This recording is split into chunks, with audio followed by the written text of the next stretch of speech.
O presidente americano Donald Trump se reuniu com o presidente ucraniano Volodymyr Zelensky em Davos. Trump disse que o encontro foi bom, mas ainda há um longo caminho a percorrer até o fim da guerra com a Rússia. Correspondente Priscila Yazbek tem mais informações ao vivo de Nova York. Bom, mudou, né? Porque antes Donald Trump dizia que acabaria com as guerras com muita rapidez, né? Agora a gente está, assim, numa situação mais realista, né? Digamos assim. Bem-vinda, Priscila.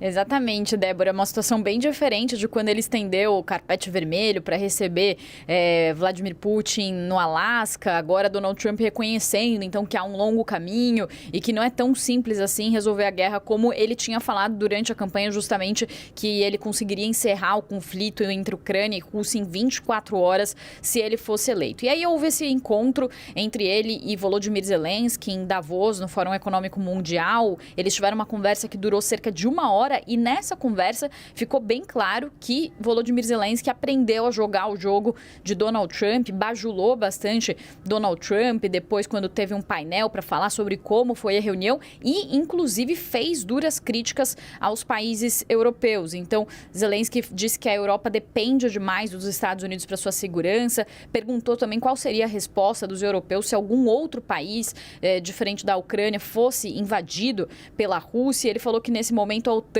que é a aliança militar entre os Estados Unidos e os europeus, exige graças à crença de que os Estados Unidos agirão e que eles não ficarão de braços cruzados. Mas e se não fizerem isso? Acreditem, essa pergunta está na mente de todos os líderes europeus, né? O que aconteceria se os Estados Unidos não fossem em defesa da OTAN? Ele também disse que os europeus aconselharam a Ucrânia a não falar sobre os mísseis Tomahawk, que são mísseis de longo alcance americanos, que podem representar uma escalada do conflito, já que são mísseis que poderiam atingir a Rússia em maior profundidade. Ele falou também que ele foi orientado pelos europeus a não falar sobre isso com Donald Trump, e ele também falou sobre a Groenlândia, fazendo uma comparação com o que está acontecendo na Ucrânia, dizendo que todos voltaram a atenção para a Groenlândia e é evidente que a maioria dos líderes europeus simplesmente não sabe o que fazer em relação a isso, a essas ameaças dos Estados Unidos de anexar a Groenlândia. Ele falou que todos estão esperando que os Estados Unidos se acalmem em relação a esse assunto, mas se isso não acontecer, o que vamos fazer? Foi o que perguntou, então, Volodymyr Zelensky. Ele também disse que discutiu com Donald Trump a defesa aérea da Ucrânia e ele falou também que um documento falando sobre as garantias de segurança dos Estados Unidos para a Ucrânia, no âmbito do plano de paz, do acordo que pode acontecer, mas que tem sido muito postergado entre Rússia e Ucrânia, estava concluída essa parte das garantias de segurança, mas que questões territoriais ainda não foram resolvidas. Só para a gente recapitular, né, Débora?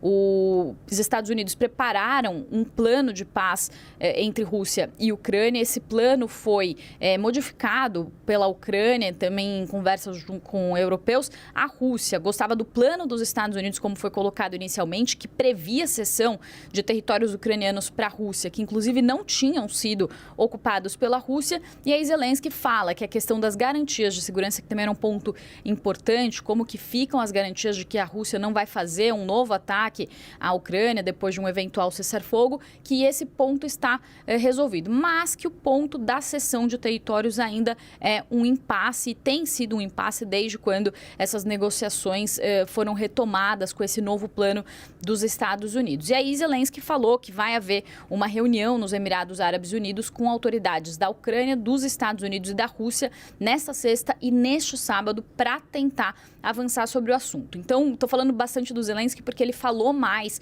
sobre essa reunião. Donald Trump falou muito rapidamente sobre o que aconteceu na reunião, mas ele também falou que o encontro com o Zelensky foi muito bom, mas falou que ainda há um caminho longo a se percorrer. Ele também disse que a mensagem dele para o presidente russo, Vladimir Putin, é que a guerra na Ucrânia precisa acabar porque muitas pessoas estão morrendo, e ele se recusou a detalhar mais como que ele conversou com o Zelensky, mas ele respondeu à âncora da CNN, a Caitlin Collins, que eles não chegaram a falar sobre o Conselho de Paz. o qual Donald Trump, inclusive, convidou a Rússia para fazer parte e que a Rússia teria concordado em fazer parte. Isso não segundo informações do Kremlin, que ainda não confirmou, mas segundo informações, então, que foram passadas à CNN por autoridades do governo Trump. E aí, Zelensky, para finalizar, a gente vai escutar o trecho de uma fala dele, mas ele também fez uma comparação ao que ele passa em relação à Rússia com o que aconteceu na América Latina, com a captura de Nicolás Maduro. E ele falou, né, por que Trump pode impedir petroleiros e apreender o petróleo da Venezuela, enquanto a Europa não pode fazer isso com petróleo russo. A gente vai escutar, então, o que disse Volodymyr Zelensky fazendo essa comparação com a situação na Venezuela. Let's look at the Western Hemisphere. President Trump led an operation in Venezuela and Maduro was arrested. And there were different opinions about it. But the fact remains, Maduro is on trial in New York. Sorry, but Putin is not on trial.